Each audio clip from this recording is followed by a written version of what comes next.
When Roman soldiers returned from brutal campaigns, scarred, triumphant, and forever changed, their wives were expected to do more than just welcome them home. They had to perform a ritual that was both intimate and symbolic, untying the knot of Hercules from their husband's belt, a gesture that marked the transition from warrior to husband, from battlefield to bedroom. But this wasn't just about romance. It was a deeply rooted tradition that reinforced the wife's role as guardian of the household and keeper of Roman virtue. These women had spent years maintaining the family's honor, managing estates, and sometimes even defending their homes. And when their husbands crossed the threshold again, the reunion was layered with tension, relief, and the silent weight of survival. Today, historians are reinterpreting these rituals not as passive acts of submission, but as powerful performances of resilience and agency. So, what did it really mean to untie that knot? And what secrets did it unlock behind closed doors? Let's step into the shadows of ancient Rome and find out. Roman wives had a welcome home ritual. Roman men often spent years away from home fighting in wars and expanding the empire. Soldiers' absences were prolonged, sometimes lasting several campaigns or years. The homecoming was a significant event for families and the community. Returning soldiers were celebrated as heroes, but reintegration into family life required rituals. The wife's role was crucial in reintegrating the soldier emotionally and socially. The ritual reinforced family bonds and symbolized peace and safety returning home. Roman wives prepared household meticulously, cleaning and decorating the home. Symbolic acts of purification were common, such as sprinkling water or burning incense to ward off evil spirits. Women would prepare special meals and sometimes offer sacrifices to the household gods, Lares and Penates, to thank them for their husband's safe return. The wife often greeted her husband at the city gate or the threshold of their home. There was a symbolic washing ritual where the wife might wash the soldier's feet, a gesture of hospitality and cleansing. The wife would place a wreath or garland on her husband's head, symbolizing victory and honor. Occasionally, the return was marked by a small public celebration involving neighbors and extended family. If the husband had been awarded military honors or a triumph, the wife played a role in the ceremonies. She might also help reintegrate him into local religious rites, such as attending the household or city festivals together. Ancient Roman wives had a strange homecoming rule. Roman soldiers were frequently deployed on long military campaigns and sometimes for years. Their wives managed households alone and awaited their husband's uncertain return. The return of a soldier was a significant, often emotional event in Roman family life. Unlike many cultures where soldiers were greeted immediately and joyfully, Roman wives had to follow a strict and unusual ritual before welcoming their husbands inside. The rule was part of religious and social customs aimed at protecting the family and ensuring the soldier was free of spiritual contamination from war. One strange aspect of the homecoming was that wives were not supposed to immediately embrace or let their husbands enter the house. Often the returning soldier had to be purified or ritually tested before entering the home. This might involve waiting at the doorstep or even outside the city gate, symbolizing a boundary between the war zone and domestic safety. Upon arrival, soldiers underwent rituals to cleanse them spiritually, believed necessary because war was associated with bloodshed and potential pollution. Wives or family members used water, incense, or other sacred elements to purify the soldiers. These rituals helped to remove any miasma, spiritual contamination, that could bring bad luck or harm to the household. The wife acted as a guardian of the household's spiritual and physical safety. She controlled when and how the soldier could be reintroduced into family life. What Roman wives did when their husbands went to war.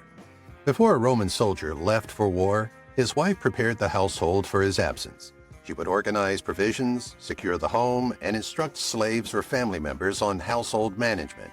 Religious rituals were performed to bless the husband's journey and protect him, often involving offerings to the household gods and war gods like Mars. Roman wives took full responsibility for running the household during the husband's absence. This included supervising slaves, managing finances, and ensuring the smooth operation of daily chores. They preserved the family's social standing by maintaining the home's appearance and hosting social functions if needed. Roman wives maintained religious observances crucial to family welfare. They regularly made offerings and prayers to Juno, goddess of marriage and protection, Vesta, goddess of the hearth, and other deities. Public festivals and rituals were also occasions to pray for the safe return of soldiers. Wives acted as the family's social representatives. They kept in touch with relatives and neighbors, ensuring ongoing alliances and family honor. They could receive news about the husband's well-being through letters or messengers, which were rare but highly valued.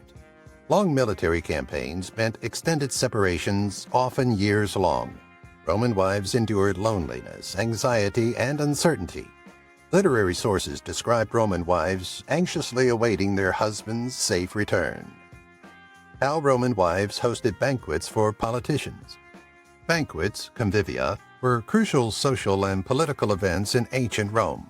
Hosting a banquet was a way to display wealth, influence, and social status. Politicians often used banquets to build alliances, gain support, and network.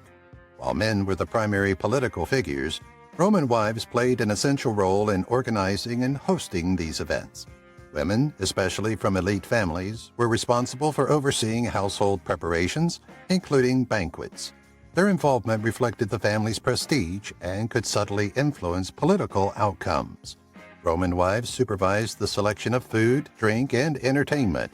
They coordinated with slaves and hired staff to ensure everything ran smoothly.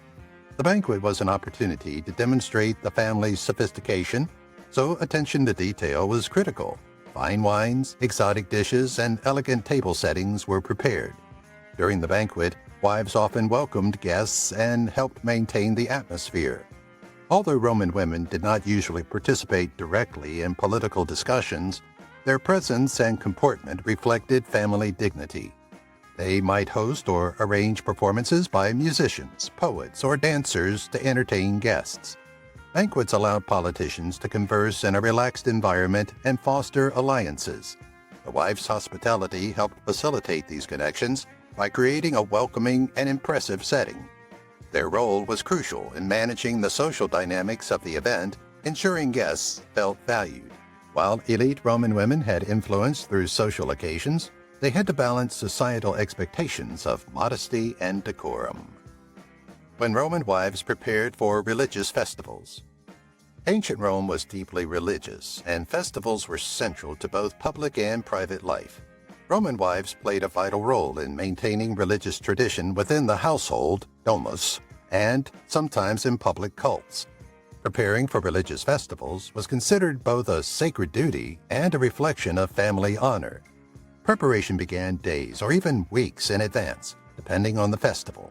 Roman wives prepared food offerings such as cakes, liba, wine, incense, and honey. During some festivals, they might bake sacred bread or cakes, like the molla salsa, salted flour cakes, especially for festivals dedicated to Vesta. Offerings were made at household altars, and in some cases, wives participated in public sacrifices or assisted male priests. Though women were often excluded from priesthoods like the pontifices, they played active roles in certain public festivals like Vestalia and Matronalia. Elite wives might accompany their husbands to public sacrifices or processions. Experienced wives taught daughters or female relatives how to perform rituals correctly. Knowledge of religious rites was seen as part of a respectable Roman woman's identity and responsibility. This helped pass down traditions and reinforce gender roles. During certain festivals, wives also organized meals and celebrations for family, slaves, and guests. Hospitality was tied to religious virtue, pietas, and sharing food after ritual observance was part of Roman custom. The role of Roman wives in their husbands' political careers. Ancient Roman society was patriarchal, and women could not hold public office or vote. However, elite Roman wives, especially those married to senators or magistrates, played powerful behind-the-scenes roles in politics. A man's political image, alliances, and success were often shaped by his wife's conduct, connections, and management of the household. Roman marriages, particularly among the elite, were often arranged to form or strengthen political alliances between families. Wives brought dowries, family name prestige, and often connections that could advance a husband's career. Roman wives were expected to embody traditional virtues like modesty, eudicitia, loyalty, fides, and dignity, gravitas. Their behavior was seen as a direct reflection of their husband's character and honor. A wife who upheld these values enhanced her husband's reputation, while any scandal could harm his political standing. Wives played a major role in organizing and hosting banquets, dinners, and religious festivals where politicians gathered informally. These gatherings helped build and maintain political networks, and wives often acted as discreet facilitators. Elite women ensured guests felt welcomed and subtly promoted their husbands' interests. Though they had no formal political role, many wives were trusted advisors to their husbands. Roman sources, like letters from Pliny the Younger, suggest that husbands often discussed political matters with their wives in private. Some women were highly educated and politically astute, helping their husbands navigate Senate alliances, public opinion, or electoral campaigns. How Roman wives managed marriages for their children. In ancient Rome, marriage was a strategic social and political tool, especially among elite families. Marriages were arranged, not for romantic reasons, but to secure alliances, consolidate wealth, and preserve family status. While the paterfamilias, the male head of the household, had legal authority over children's marriages, Roman wives, especially matroni, respectable matrons, played a significant and often underestimated role. From a young age, Roman mothers trained daughters to be ideal wives, emphasizing modesty, domestic skills, and religious duties. A well-raised daughter enhanced the family's reputation and value in the marriage market. Although fathers made the final decision, mothers often advised on choosing suitable matches from the right social and political class while evaluating a family's wealth, reputation, political connections, and moral standing. Wives, being more socially involved with other families, especially other elite women, were often better informed about potential alliances. Roman wives helped initiate or negotiate marriage talks through hosting social gatherings and informal discussions with other women or mothers from influential households. The mother helped manage or provide the dowry, dos, a crucial part of Roman marriage contracts, and the dowry could include land, money, slaves, or valuables. Wives ensured their daughters had what they needed to establish a new household and maintain dignity. What Roman wives did at the market. Markets in ancient Rome were central to daily life, not just for buying goods, but also for social interaction and observing community life. Roman wives, especially those of the middle and lower classes, were active participants in market life. Elite women had more restricted public roles, but many still engaged in market activity through servants or under social norms. One of the primary responsibilities of Roman wives was managing the household economy, which included buying fresh produce, fruit, vegetables, and grains, meat, fish, cheese, eggs, wine, oil, and spices. Wives negotiated prices and ensured quality and fair weights, which were important in a time when scales could be rigged. When the paterfamilias had legal authority over property, wives, especially in free marriages, sine manu, often had financial autonomy. They managed daily spending, made bulk purchases for the household, and even loaned money in some cases. Wealthier women sometimes sent slaves or freed women to do the buying, but still oversaw the choices and accounts. Roman markets were hands-on. Wives bargained with vendors over prices and quantities. They made repetitive visits to trusted sellers, preferred fishmonger or baker. While the Macellum, market building in many Roman towns, often had specific stalls for meat, fish, and luxury items. Wives were in charge of purchasing offerings for religious rituals and food for feasts or banquets. This included incense, wine, sacrificial animals, or decorative items like garlands and candles.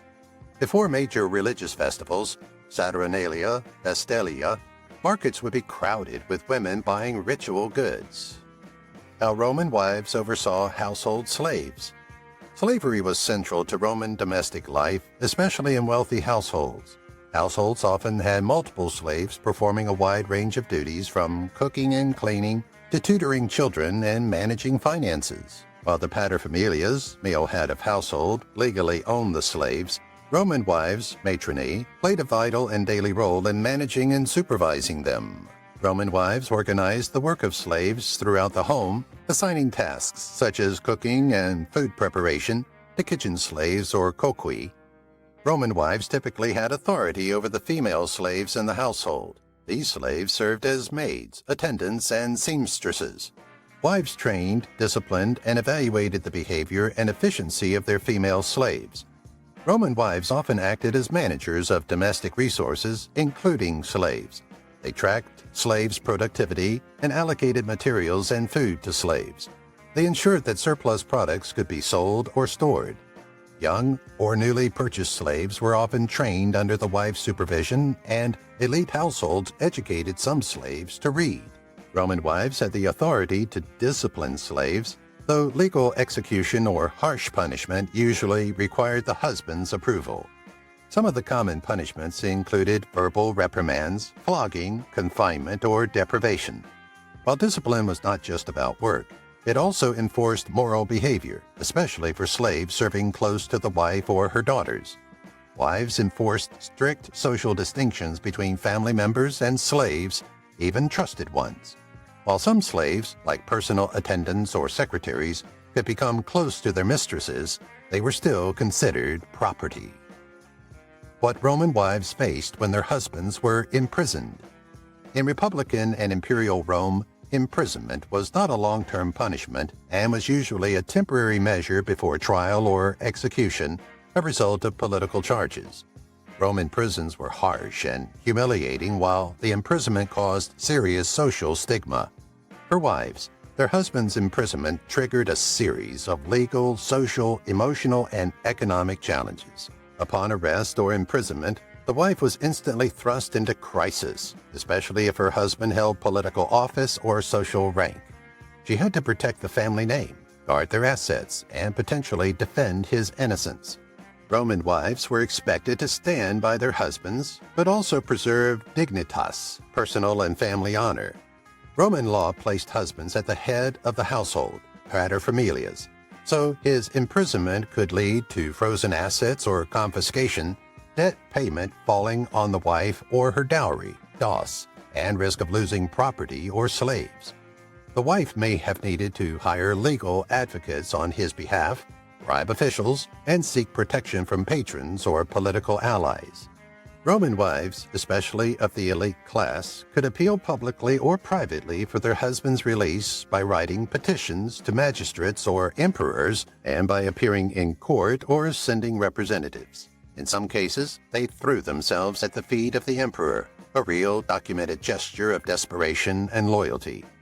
Roman wives often faced social withdrawal or abandonment by friends and allies. While the husband was imprisoned, the wife had to control household finances and keep servants, slaves, and children in line while handling legal correspondence or maintaining the businesses. In free marriages, sine manu, wives had more legal autonomy and could act independently to protect family interests. How Roman wives prepared dowries for marriage. Dowry, dos, was a transfer of wealth or property from the bride's family to the groom or his family, not directly to the bride. The preparation began long before the actual engagement. It was part of marriage negotiations between two families, often facilitated by a paterfamilias. Families would agree on the value and form of the dowry with cash, lands, slaves, jewelry, household goods, or clothing. The arrangement was formalized legally, often with written contracts, tabulae dotalis, to outline the dowry's terms, especially regarding return in the event of divorce.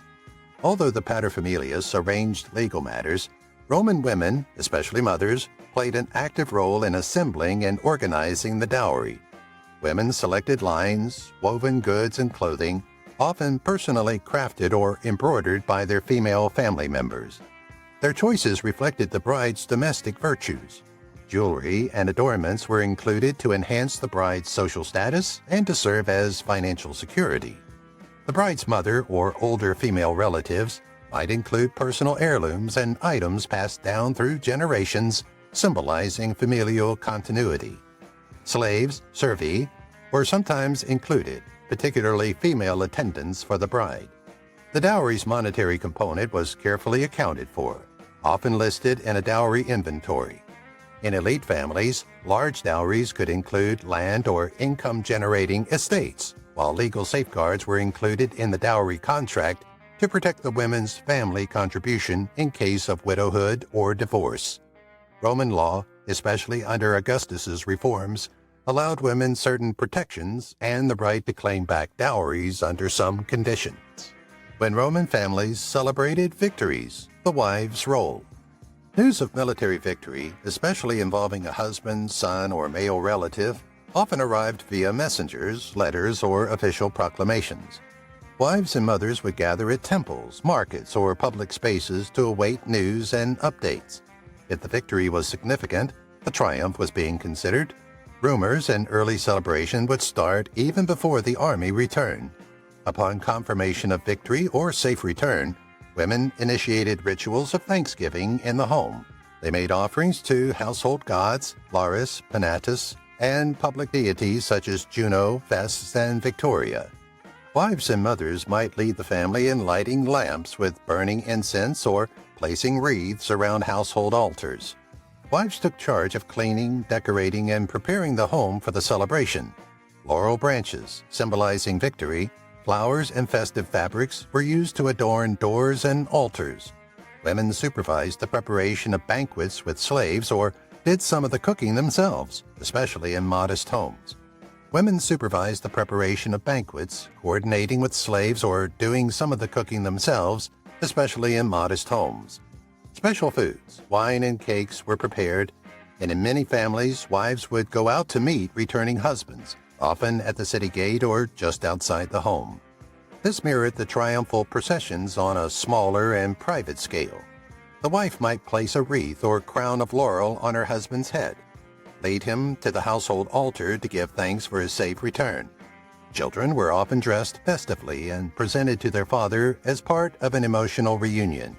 If the victory was significant and recognized by the state, such as a triumph or ovatio, minor celebration, wives of generals or decorated officers had symbolic roles, like standing with their children along the triumphal route in elegant attire.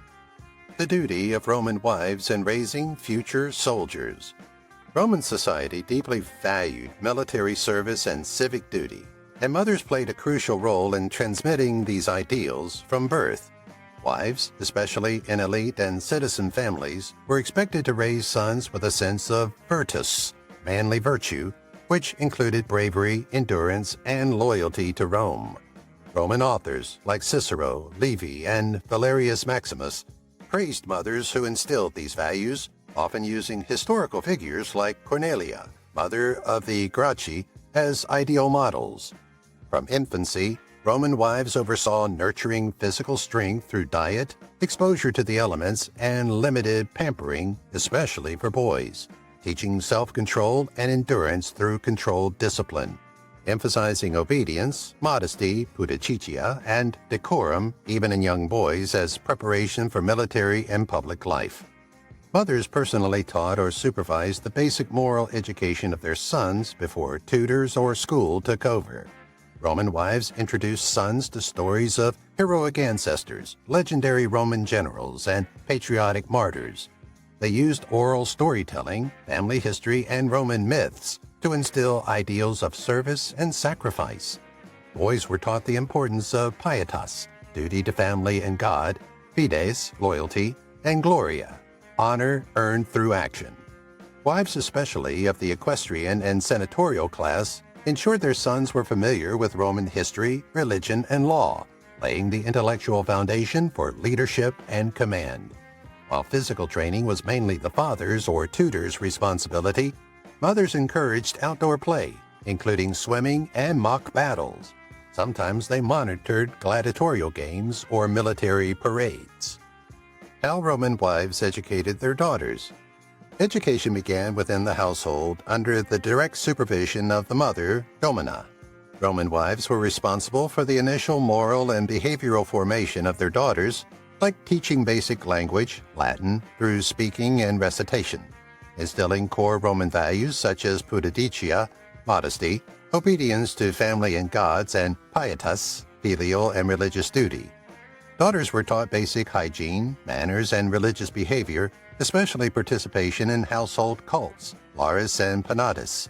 Simple religious prayers and rituals were introduced as girls learned to assist in family ceremonies. The mother intensified training in domestic responsibilities, preparing daughters for their future roles as wives and mothers. Some key skills include weaving and sewing, considered essential Roman feminine virtues. Mothers emphasized how to behave modestly and with decorum in both private and public places. Daughters were taught to be silent in the presence of men and deferential to elders, how to speak appropriately and avoid gossip or self-praise. Roman writers celebrated women who were modest in dress and behavior and devoted to their household. Mothers guided daughters in religious responsibilities like participation in festivals such as Matronalia, dedicated to Juno, goddess of marriage, offering incense and libations at family altars, and learning household rites and public expectations for females. In elite families, girls might attend ceremonies or visit temples, learning about the public roles of elite Roman matrons. Some were prepared for roles as priestesses, Vestal virgins, which required a deep understanding of ritual purity and sacred law. Reading and writing were taught in many upper and middle-class households, like girls learned to read basic Latin texts, especially moral sayings and family histories. Some learned Greek, especially in elite families, to read poetry, philosophy, and drama. Roman wives passed on knowledge of family lineage and honor. Writing tablets and styluses were used in homes where daughters were taught to write letters or copy maxims. How Roman wives handled family scandals. Roman society was deeply honor-based, honestas, and a family's reputation, dignitas, was its most valuable social asset. Wives, matrons, were seen as guardians of domestic morality and dignity, especially in elite families. A scandal, whether involving infidelity, political disgrace, financial ruin, or legal trouble, could affect the family's standing, marriage prospects, and public alliances. Roman matrons were expected to respond with restraint, loyalty, and strategic control, not public emotion. Upon learning of a scandal, the Roman wife's first duty was to protect the household's internal stability, like they kept emotions private, avoiding public outbursts or gossip. Met privately with her husband or paterfamilias to discuss the situation. If the scandal involved a child or extended family member, she might act as a mediator. In elite households, she might consult with trusted slaves, clients, or family advisors discreetly. Scandals were considered not just social but spiritual threats to the household. The wife would cleanse the house altar, lararium, with incense or wine. The Roman wife helped control the family narrative in public and maintained her composure and routine in the forum and temples to avoid drawing attention. They attended or hosted social events to demonstrate normalcy and retain alliances. In some cases, wives visited influential women, like priestesses or wives of senators, to calm rumors or negotiate social support. Roman sources like Valerius Maximus admired wives who were dignified under pressure and did not abandon their social duties. If the scandal was internal, like a daughter's inappropriate behavior, a son's disgrace, or a relative's crime, the wife might confront the person privately, often with strong moral rebuke. She would invoke family honor and Roman virtue using ancestral examples. When Roman wives negotiated marriages.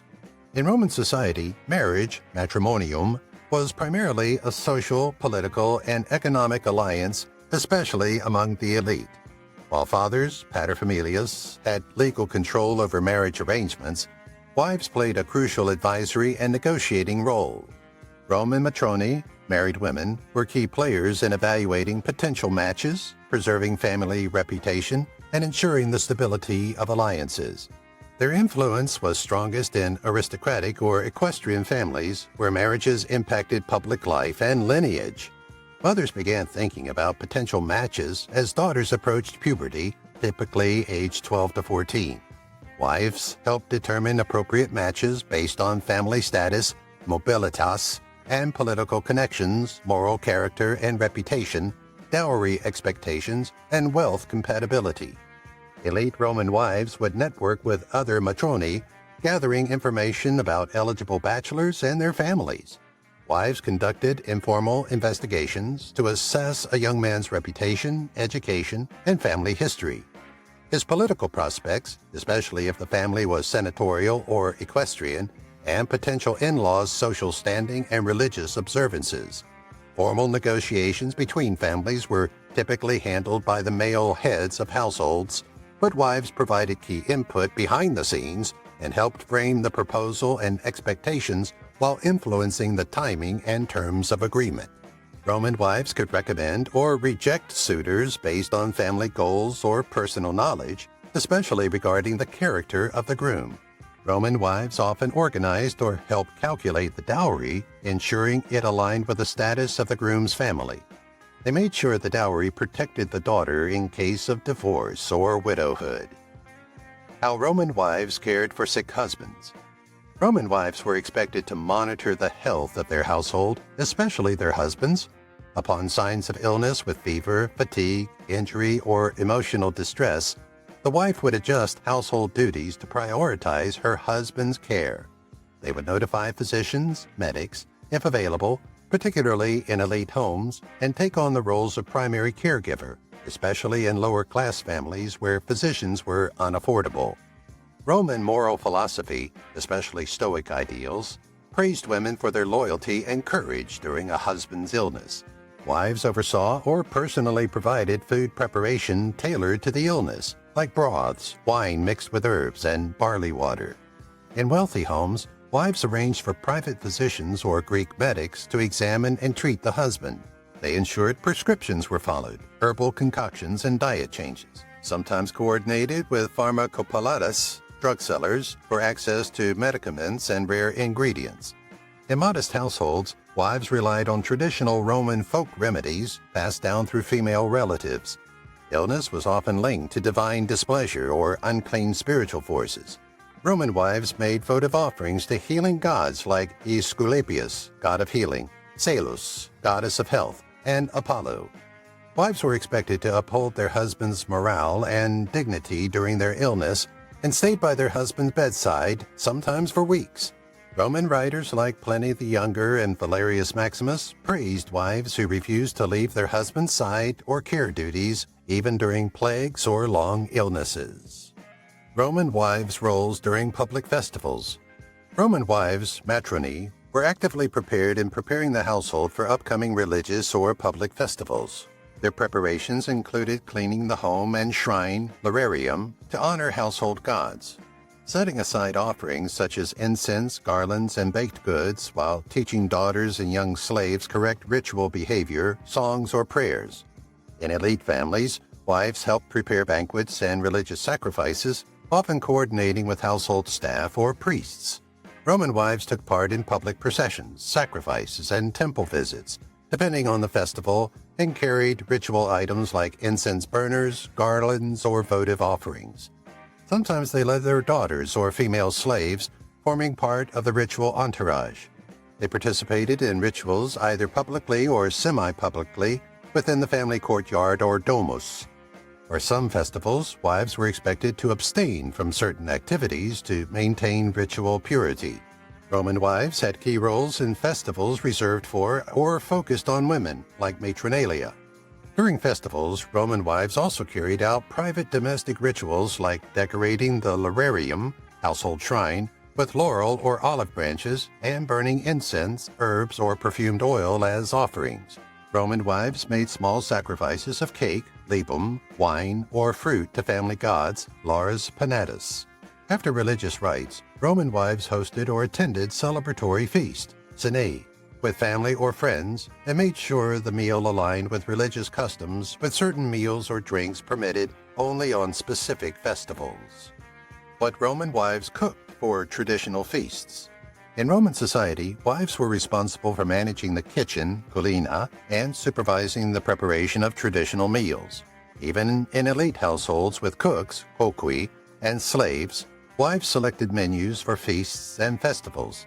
They ensured the religious purity of ingredients and oversaw the quality along with presentation of food. Cooking for feasts was often linked to religious festivals, family rites, or seasonal celebrations such as Saturnalia, Matronalia, Vestalia, and Parentalia. Menu planning was central to the wife's role, like based on the occasion, religious versus social, and balanced with availability of seasonal ingredients with symbolic foods. For sacred feasts, ingredients had to be ritually clean and approved for offering. Roman wives shopped in local markets or directed slaves to do so. Roman wives ensured kitchen cleanliness, as impurity could invalidate religious meals. Dishes often came from cookbooks, like Apicius's De Re Coquineria, 1st century CE. Wives oversaw or directly prepared traditional Roman dishes for feasts. These included panis quadratus, libum, and mustachioum. Roman wives used the fermented fish sauce, garum, which was almost added to everything, and defrutum, which reduced grapes and was mostly used for sweetness in sauces and glazes. Wives supervised the spice box, piscis, and measured high ingredients. Before the main meal, Roman wives placed small food portions, libations, cakes, wine, at the lararium or hearth. They directed family members in saying prayers to the Lares, Penatus, or gods relevant to the feast. During Vestalia, women baked molla salsa, sacred salted flour cakes, for temple offerings. For ancestral festivals, Roman wives prepared funerary foods like bread, wine, salt, and garlands brought to tombs. How Roman wives managed household budgets. Roman wives, especially in elite and middle-class households, were often responsible for the day-to-day economic management of the home. Legally, Roman women were under a male guardian, tutor, or their husband's authority, manus, but in practice, wives exercised significant domestic financial autonomy. The ideal Roman matrona was expected to be frugal, organized, and morally upright, especially when handling money. Writers like Cato the Elder, Pliny the Younger, and Seneca praised wives who were industrious and financially prudent. Husbands or guardians provided a monthly or periodic allowance, called a pensio, for household maintenance. The wife managed food, market expenses, wages or upkeep for slaves, clothing and fabric purchases, oil, lamps, and heating supplies. In larger estates, this included overseeing accounts for multiple villas, farms, or rental properties. Roman wives often maintained household ledgers, rationes domestici, detailing like purchases, payments to tradespeople or artisans, and inventory of goods. In elite homes, wives might dictate records to a literate slave, or a notorious or dispensator. Wives visited markets personally and knew market prices for vegetables, spices, and pottery. They had maintained relationships with local merchants and traders for quality and fair prices.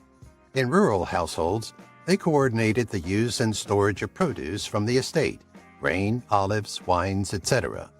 Roman wives supervised home-based production to reduce costs making bread, cheese, and preserved goods in-house. When Roman wives wore the stola with pride. The stola was the traditional dress of a matrona, which is a respectable, legally married Roman woman. It was not merely fashion, but a visual symbol of virtue, modesty, and Roman identity. They wore it with pride. The stola reflected a woman's status, morality, and family honor in the patriarchal Roman world.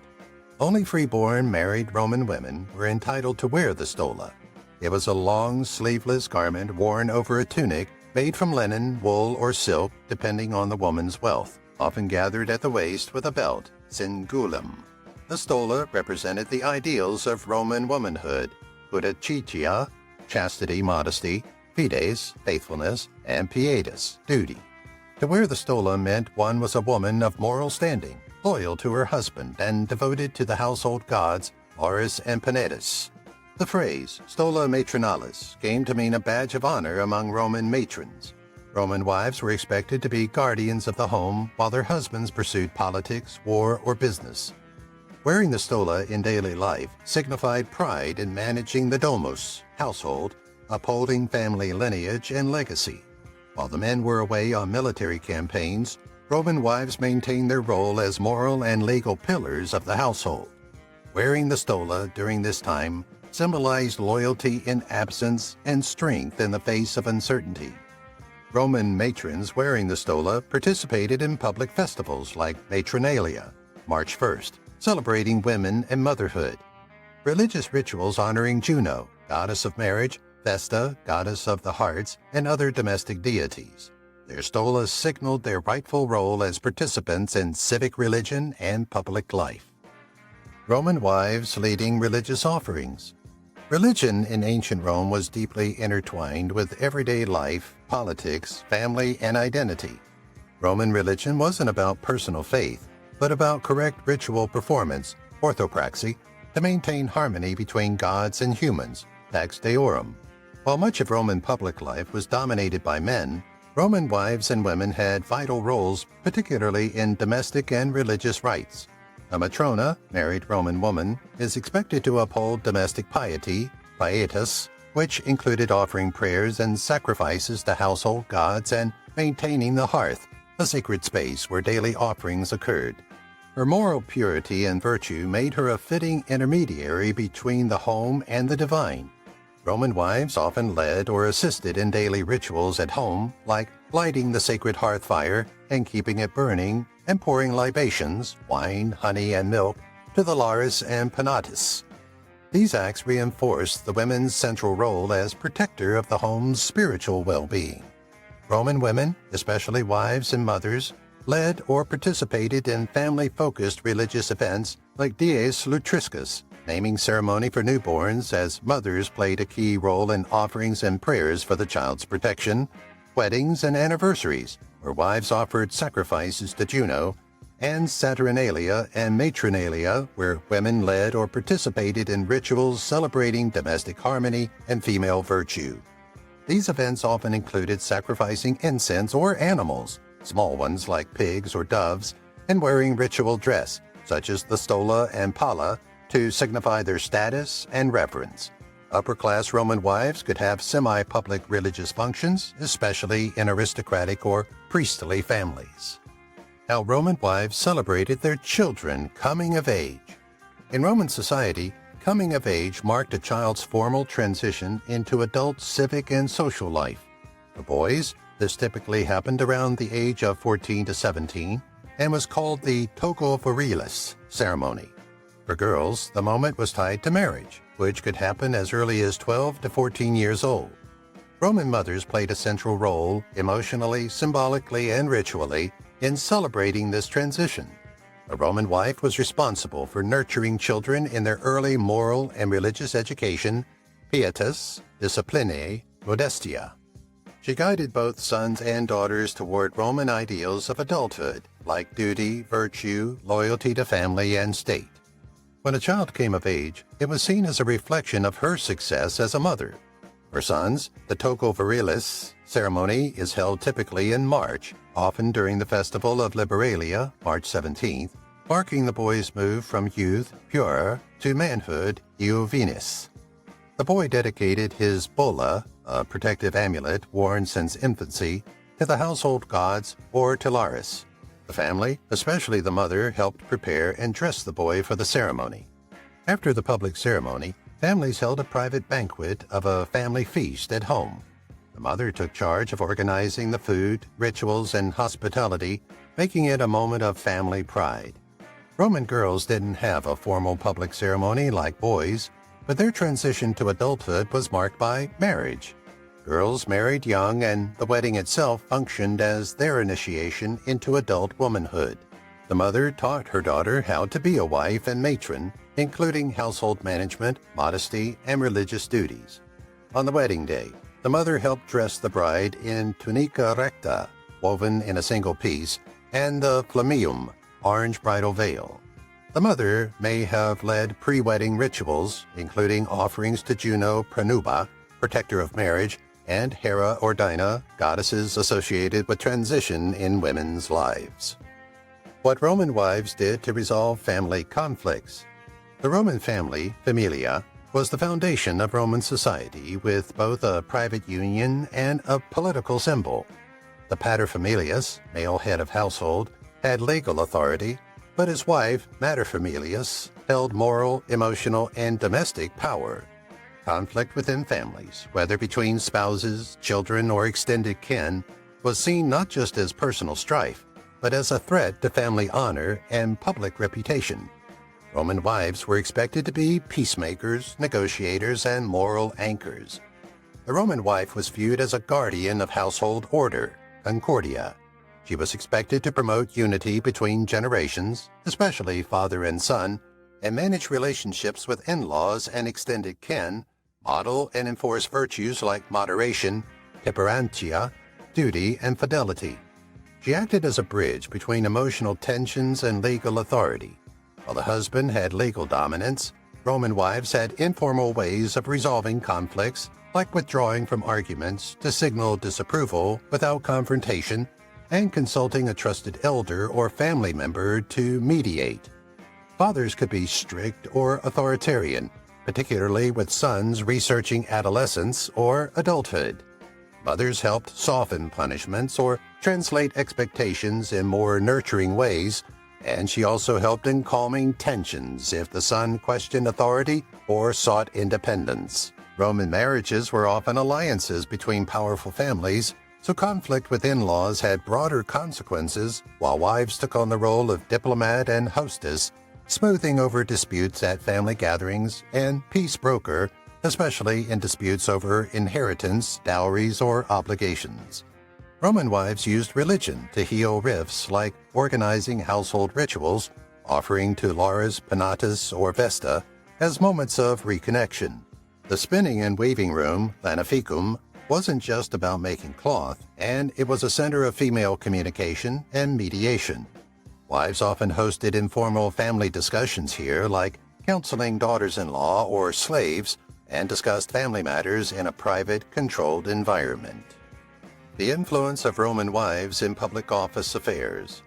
In ancient Rome, women could not hold public office, vote, or serve in the Senate.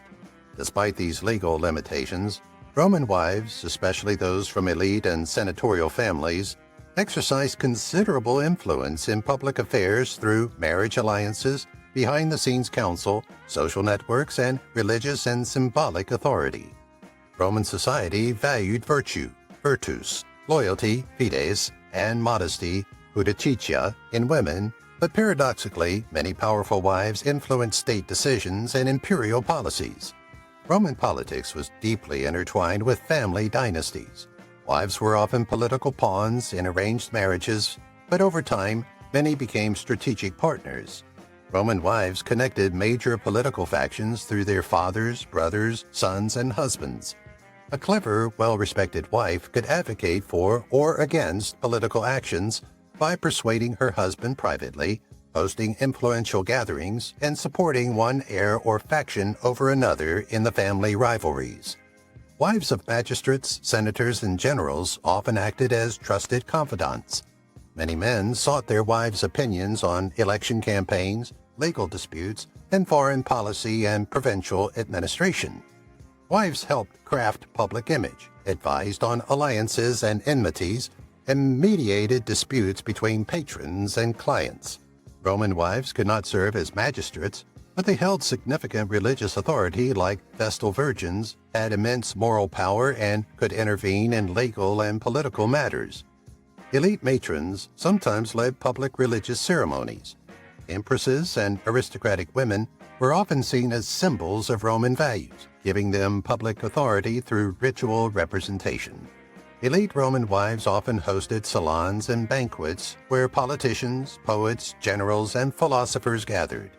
These events were soft power hubs where factions were built, alliances were negotiated, and marriages were arranged for political advantage. A Roman wife with a reputation for wisdom, virtue, or wealth could serve as a kingmaker even without legal office. How Roman wives prepared for childbirth. In ancient Rome, childbirth was both a sacred and dangerous event. Roman wives, especially from elite families, were expected to produce heirs, especially sons, to carry on the family name.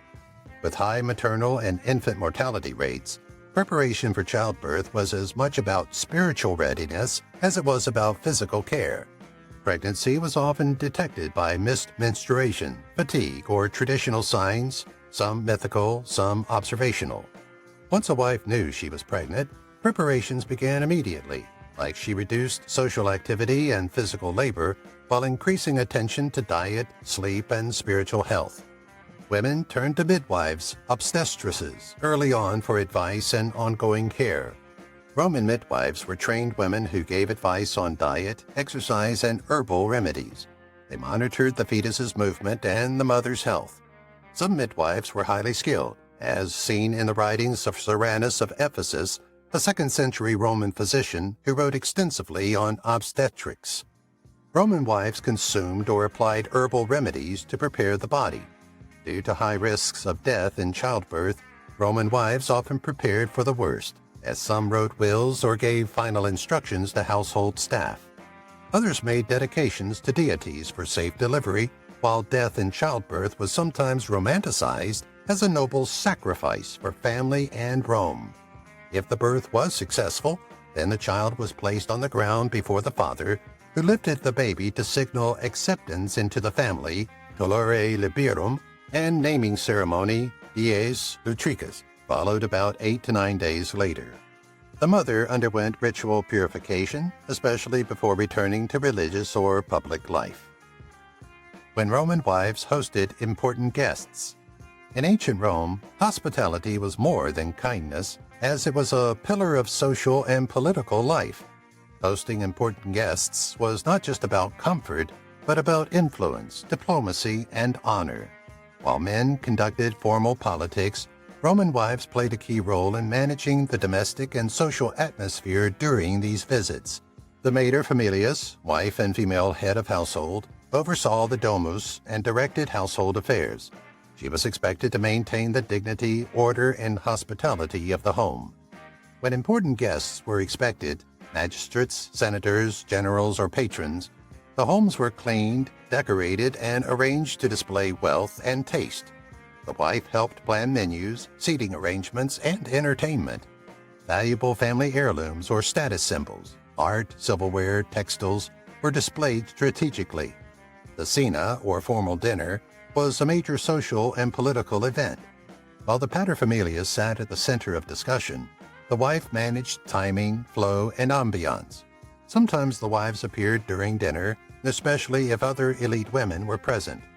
In elite households, wives were often educated and cultured to be able to engage guests in refined conversation and discuss topics like literature, philosophy, or family heritage.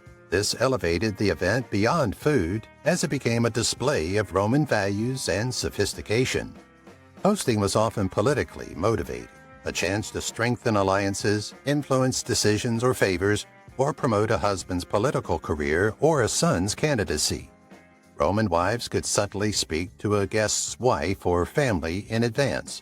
During some visits, especially from foreign dignitaries or high-ranking Romans, gifts were exchanged. The wife might present embroidered textiles, jewelry, or household goods. She might also receive gifts, enhancing her social prestige and the family's standing. If a guest was particularly important, or if the visit was ceremonial, the wife might lead or assist in private rituals or libations to household gods, ars panatus. How Roman wives participated in temple visits. Religion was central to Roman life, and temple visits were both civic and personal duties. Roman wives, especially the matroni, married women, played an essential role in maintaining pietas, devotion to the gods, family, and state. Temple visits were opportunities to honor deities important to women and families, fulfill vows, offer thanks, or ask for divine favor. Dress and appearance were crucial, as wives wore the stola, a traditional long garment symbolizing married status, and draped a palla, shawl, over their head as a sign of modesty and reverence. Wealthier women were often accompanied by servants or female relatives, while modest wives might go discreetly and alone. Upon entering, Roman wives removed shoes or cleaned them, depending on the temple's customs, and approached the altar or statue with silent reverence, avoiding casual speech or gestures. They carried offerings such as flowers, wine, grain, and cakes. Women offered spoken or whispered prayers, often related to fertility, childbirth, family health, or a husband's safe return. Some left behind inscribed tablets or statues, votive dedications, with messages like Livia in fulfillment of a vow to Juno Lucina. The act of praying in public was a display of religious duty and also public morality. Women visited her temple on the Esquiline Hill, especially during pregnancy or after childbirth. Women prayed to her for domestic harmony and protection. The Vestal Virgins, priestesses of Vesta, served as models of chastity and discipline. Roman wives often visited temples during key religious festivals, such as Matronalia, dedicated to Juno Lucina. Women offered flowers and prayers in thanks for marriage and motherhood. Husbands gave gifts to their wives, and slaves were granted rest, while married women visited her temple barefoot, in humility, to pray for household blessings. Though generally more public and male-dominated, wives assisted in home altars and neighborhood rituals. Roman wives often made temple visits during times of childbirth or miscarriage, illness or recovery, and political uncertainty. Balancing social life and household duties, the Roman wife's challenge. Roman society idealized the matrona, who was loyal to her husband, devoted to her home, modest in public, and active in upholding family honor. Yet, elite Roman wives also moved in powerful social and political circles. Balancing public visibility and domestic responsibility was a constant tension, especially for wives of senators, magistrates, or generals. The Roman wife was expected to oversee all aspects of the domus, household, while supervising slaves and servants, managing household finances and provisioning, and weaving and textile production, often symbolic of virtue.